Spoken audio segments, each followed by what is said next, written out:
Hey, I'm going to show you how to get file information on a folder. I'm going to go ahead and go in here to where I've stored my desktop collection, and you just do a double click on it, click on get info, and it will show you here the name of the file, how large it is, when it was created, when it was last modified. So if I made a change today, that would be reflected there. Down here it will show the name of the folder and an extension. If this was a Word doc, it would have .doc or something to that effect down here. But yeah, this gives you all your folder information. So that's how you get your file information. Create a smart folder for you now. We click on File and go down to New Smart Folder. And I want to refine my searches a little further, so I'm going to click on the little plus symbol over here. And I'm going to just type in CSI. And it should populate everything that I've created for CSI, but I want to refine it just a little bit more. We can go in here and choose the kind, how we want to refine it.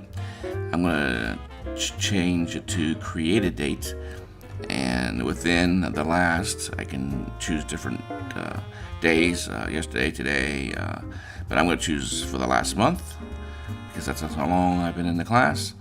So everything that I have, my PDFs, files, folders, whatever, are all stored here in the smart folder. So we're going to go ahead and save this, and I'm just going to name it CSI files, and I will save it to my desktop, and I'm going to leave it add to the sidebar. It will populate the sidebar when you're searching under smart folders, and we'll just that's it, save it, and it pops up over here. And then here's the file itself. You can see it's the file is purple. It's got a little wheel in the middle, and you can just click it and open it up, and it shows all the files that I just was looking for, and so everything's saved in one place. And then that's it. That's how you create a smart folder.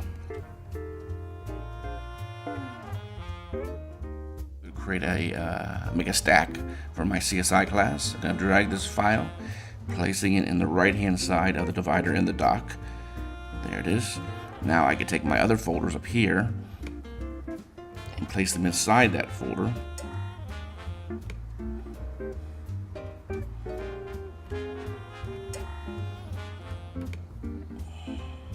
There we go. Now we can click on it, and we can see all of our folders in there. It makes it easier to work with. So now I'm going to want to get rid of that stack.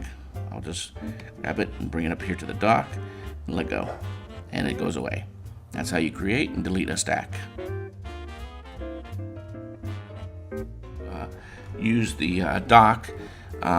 It's down. I have mine down here at the bottom. I don't have any GarageBand icon down here, so I'm going to go up here and into my file here, and I will actually go into my applications and grab the GarageBand icon, grab it and take a hold of it, and I'm going to place it right there. Now it's in the dock, so I can go ahead and close this out if I want to, and there's my GarageBand icon now in the dock. Now to get rid of that, we're just going to go ahead and grab hold of it, bring it up here. Gotta be quicker with that. Grab it and let go of it, and it will disappear, and it will no longer be in the dock.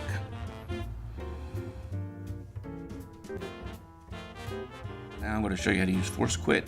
I'm going to pretend like I got a Word document over here that is locked up. I tried to close it. It will not close. So we just go up to the Apple. We click on Force Quit. Find the application that you want to close, and click on it. It's going to ask me if I want to make sure. Well, I sure do. I definitely want to close it. So I click on Force Quit, and it will close that application for you. Now we're going to use Spotlight. Let's say I created a file. Don't remember where I placed it. I'm just going to go up here, click on Spotlight, and I'm just going to click CSI folder, and it's going to bring up everything. It's got CSI in it, and let's say this is the one I'm looking for, and there it is. It's my desktop consolidation, and it found it for me. That's how you use Spotlight.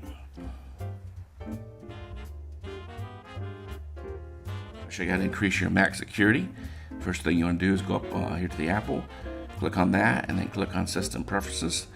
Go over here to Security and Privacy, and that will open up, and then you'll go in your Generals tab. Here you will see a box that requires a password to be put in order to gain access to your MacBook.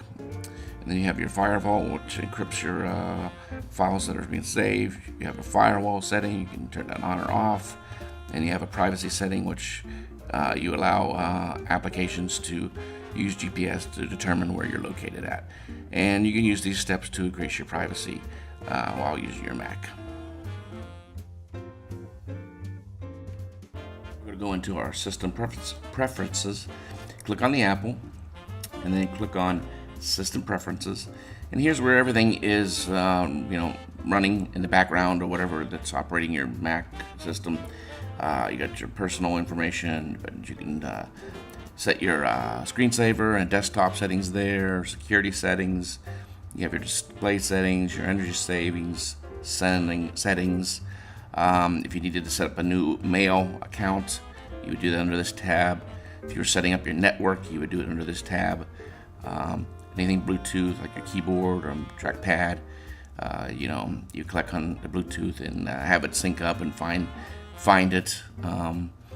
Also, on the system preferences, if you go to View and you want to customize it, say you don't want to have Flash there, you can click on it and then click on Done, and it takes it off of your system preferences. And you can do that with any of these system preferences.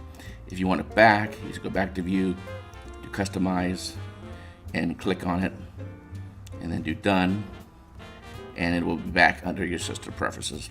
So if there are some system preferences that you don't use at all or very often, you can get rid of them to unclutter this if you feel like you need to.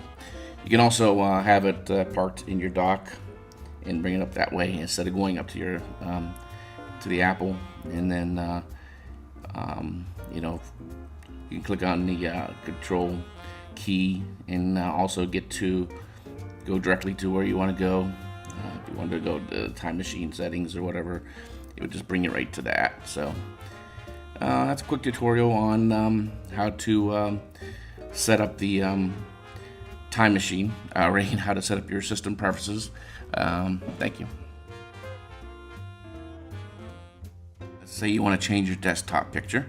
We'll get rid of this here. You need to go up to the Apple, click on System Preferences, and then click on your desktop and screensaver, and make sure you're on desktop. And then you can choose any of the stock photos that Apple has provided, or you can go to iPhoto and choose something else if you want. I'll just click on this, and immediately fills up my desktop. Close it up, and then you can see it. Now let's say I want to go back to the previous desktop that I had. We'll go back into System Preferences, back into Desktop and Screensavers. Now I could take this picture, it could be any picture that you have stored on your desktop, and drag it over here and just drop it, and it will automatically update your desktop picture. And I'm going to center it, and I like to have the color black around it so it looks a little better, but that's it. That's how you change your desktop picture.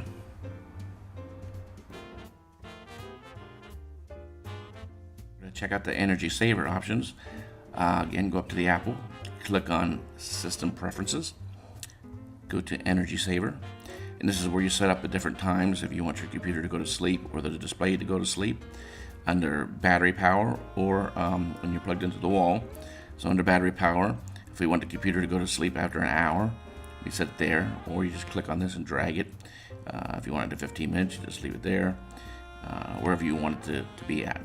And the same with the display settings. You can have the display go to sleep after 15 minutes, but the computer stays up and running for an hour before it goes to sleep if you want. You can have your hard drives go to sleep when they're not being used. That will conserve battery power. And of course, dim the display on a battery power as well. And then you can also click on here to save on graphics card usage if you're running under battery power. But all those settings are the same for if you're plugged into the wall using AC as well. So that's how you can do some energy saving settings under your MacBook.